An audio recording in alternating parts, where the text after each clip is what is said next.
Hey everyone, and welcome back to the Deep Dive. Don't forget to hit that like button, subscribe to the channel, and click that bell icon so you don't miss out on any of our future deep dives. Today we're going to be tackling a really fascinating but complex topic: the economic impact of British rule in India. It's a period that's still debated and discussed even today. Yeah, it really is. And it's super relevant whether you're studying for the UPSC exam or just interested in the forces that shaped modern India, right? Absolutely. So to help us unravel it all, we've got some amazing sources lined up for you. We'll be talking about the drain of wealth, what happened to all those artisans, and the arguments made by nationalists like Dadabhai Naoroji and R.C. Dutt. Some really powerful voices from that era. For sure. Okay, so let's start with the East India Company, which is interesting because it began as just a trading company, but it ended up with so much political power. What was that turning point, the thing that really changed their role? Well, the Battle of Plassey in 1757 was absolutely key. That's the point where they transitioned from traders to rulers, essentially. Wow, that's a huge shift. Yeah, and with that power, they could basically manipulate all the existing trade systems to benefit themselves. And that's how the systematic economic exploitation really begins. So they went from participating in trade to actually controlling it. Exactly. Could you give us like a specific example of how this played out? Sure. Let's take the textile industry as an example. The company used this clever, well, maybe not clever, but definitely effective strategy to gain control. They started by setting prices for woven goods, but these prices were so low that Indian weavers could barely cover their costs. So the weavers were basically stuck. Totally. Then they started getting rid of all the competing traders, establishing their own monopoly and crushing any competition. Oh, wow. I see where this is going. And to really tighten their grip, they even took control of the raw cotton sales, the very material the weavers needed, and then jacked up the prices. Talk about squeezing them from both ends. Right. This is exactly why this period is associated with the decline of India's famous artisan traditions. These artisans were renowned for their skill, but they were just left struggling to survive with these exploitative practices. It's a really stark reminder of the human cost of all these economic policies. Now, while all of this was happening in India, Britain was going through its own industrial revolution, right? So how did that impact India's economy? Well, the Industrial Revolution had a mixed impact on India. I mean, on one hand, it did lead to the development of modern industries in India, like textiles, though they were under British control, as well as jute and coal mining. But there was a downside, of course. I bet. The influx of all these cheap, machine-made goods from Britain just flooded the Indian market, and that was devastating for India's traditional industries. So there were new industries, but they just couldn't keep up with the British factories. Exactly. And this unequal competition just accelerated the decline of these indigenous industries. Artisans and craftsmen just couldn't compete. Right, which brings us to the drain of wealth theory, which is a really important idea to understand this period. And Dadabhai Naoroji, the Indian nationalist leader, was really vocal about this. Could you break down what this theory is all about? Sure.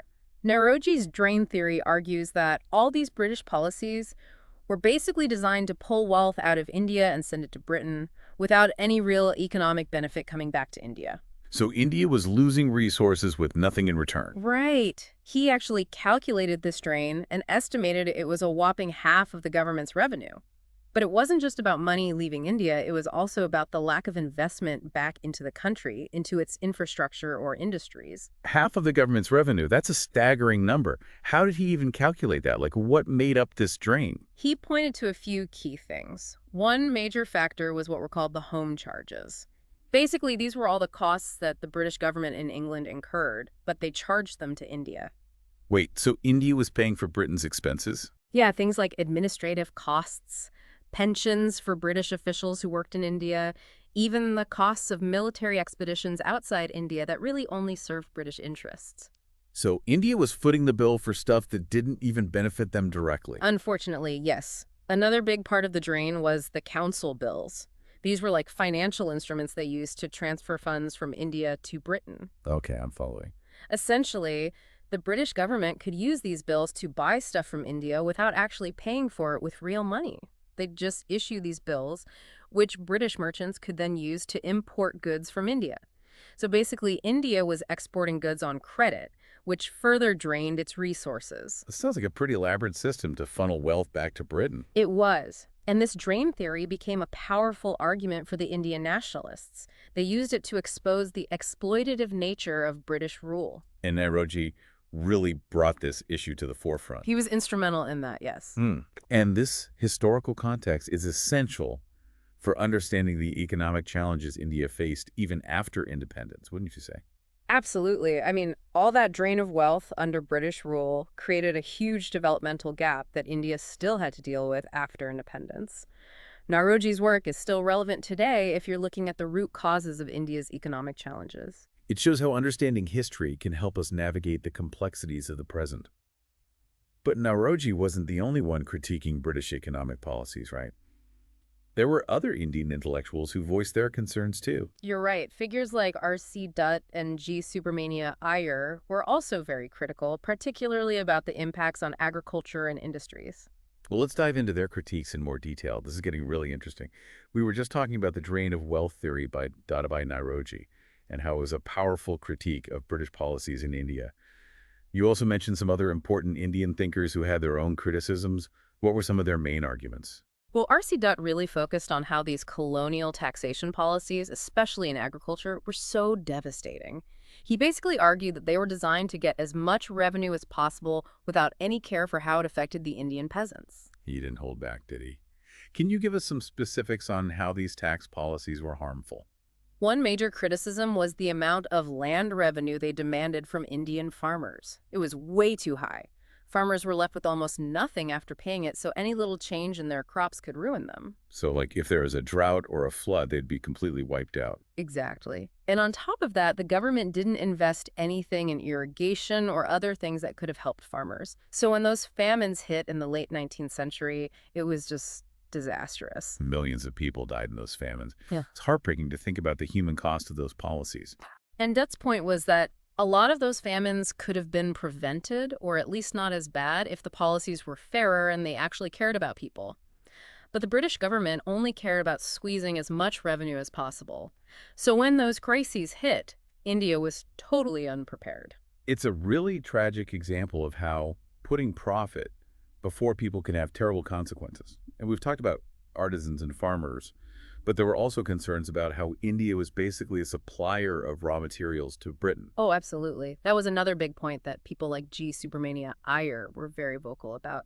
He was really against how British policies turned India into this raw materials supplier, but at the same time, they blocked any chance for India to develop its own industries. So instead of letting India build up its industries and use those resources, they were just taking the raw materials for their own factories in Britain. Right. India had all this cotton, jute, indigo things British industries needed. But did they encourage India to process those materials and build factories? Nope. They actually did everything they could to prevent that from happening. I'm curious, why would they do that? Wouldn't a more industrialized India have been good for Britain in the long run? Well, from their perspective, it was better to keep India as a captive market, a place to sell their finished goods and get cheap raw materials. They were afraid that if India became industrialized, it would start competing with British industry. So it was all about maintaining control and keeping India dependent, right? Exactly. It's a classic case of colonial policies designed to benefit the colonizer, not the colony. But, to be fair, the British did introduce some good things during their rule, right? Like railways and modern education. It's true they did bring in things like railways, telegraph lines, the postal system, Western education. But we have to remember that all of this was part of their colonial agenda. Wait a minute. Take the railways, for instance. They were revolutionary for transportation in India, but they were mostly built to serve British interests. It was all about moving raw materials from the interior to the ports so they could be shipped to Britain, and also for moving troops around quickly if there were any uprisings. So even things that seemed like progress were actually tools to strengthen their control and continue exploiting India economically. Yeah, pretty much. The same goes for the education system. Yeah. Sure, it brought new ideas and knowledge to India, but it was also designed to push colonial ideologies and create a class of Indians who were loyal to British values. It's like they were giving with one hand and taking with the other. Exactly. And it's really important to point out that not everyone benefited equally from these supposed advancements. It was mostly the British and a small elite group of Indians who reaped the rewards. The vast majority of people were still stuck in poverty and oppression. It really highlights how progress under colonial rule wasn't genuine progress for everyone. It was very selective. And this brings us back to the arguments of those early nationalist leaders. Their analysis is so important for understanding not just the past, but also the present. Absolutely. I mean, they laid the groundwork for understanding why India faced those economic challenges after independence. And their work is still relevant to the fight for social and economic justice today. And here's where it starts to feel eerily connected to today's world.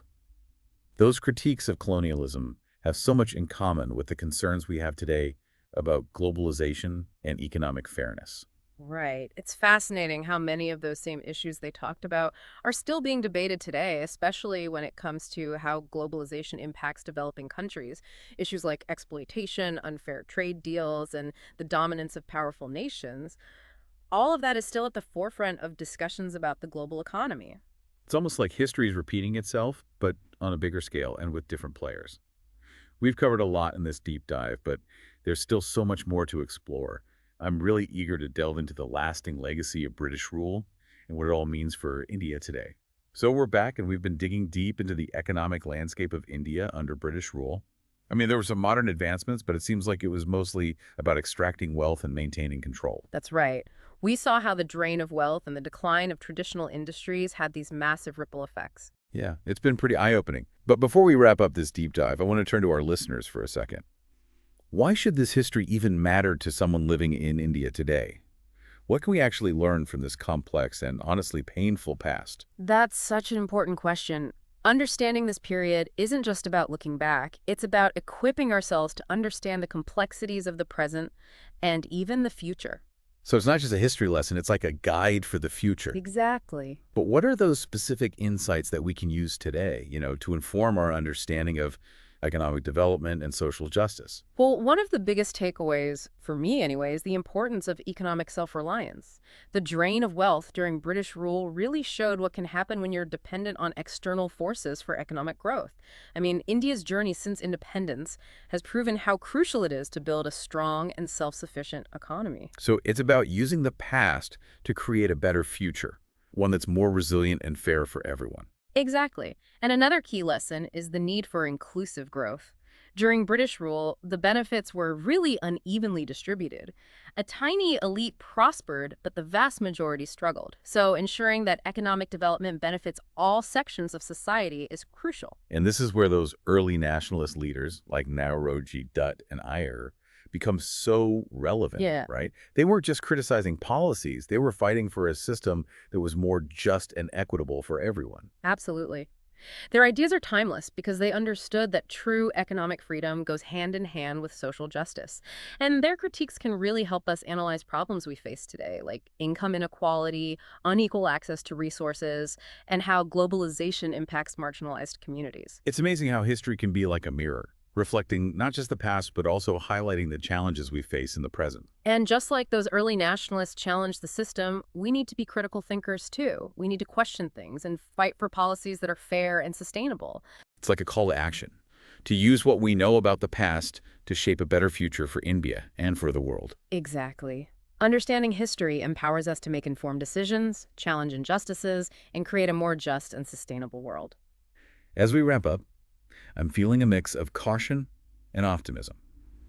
Caution because the past reminds us of the dangers of exploitation and inequality.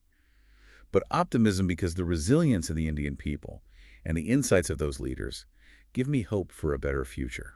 A future where economic progress isn't just about growth, but about well-being, fairness, and sustainability. And that's a wrap on this deep dive into the economic impact of British rule in India. We hope you found it insightful and that you've gained a deeper understanding of this complex and crucial chapter of Indian history. We'll be back with more deep dives into fascinating topics soon. Don't forget to like, subscribe, and hit that bell icon so you don't miss out. Thanks for listening.